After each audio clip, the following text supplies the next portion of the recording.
Can't decide whether you want a hanging star or a freestanding star this Christmas? Hi everyone, I'm Becky and this is the SolarCentre, where solar lighting actually works. This is everything you need to know about the Lapland Solar Large Starlight. Let's get into it.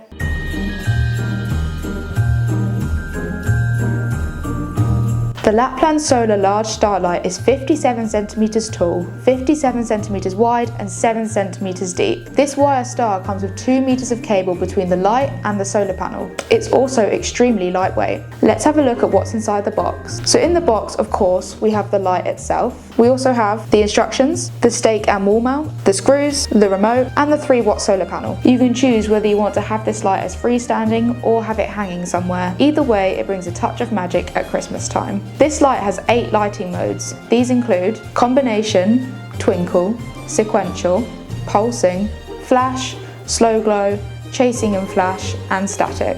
You can change the lighting modes via the remote or the mode button on the back of the solar panel. When setting up your solar panel, you need to decide whether you want to wall mount it or stake it to the ground. Whichever one you choose, make sure it's in a sunny spot so it can gather all that energy in the day and glow long at night. This solar star is incredibly strong, durable and it's water resistant, so there's no need to worry about your light getting damaged once it's installed correctly. These lights are in fact USB-C compatible. You can find the USB-C port on the back of the solar panel and charge from as little as 3 hours from flat. We recommend doing this on the first time of using your light. At dusk, the sensor will turn on automatically and you'll get roughly 10 hours of runtime on a full charge. These lights have a warm white hearty glow and are perfect for Christmas time and the holiday season. If you have any questions on this product, please do leave a comment below. Be sure to like and subscribe to the channel. It makes all the difference. Thanks so much for watching and we'll see you in the next one.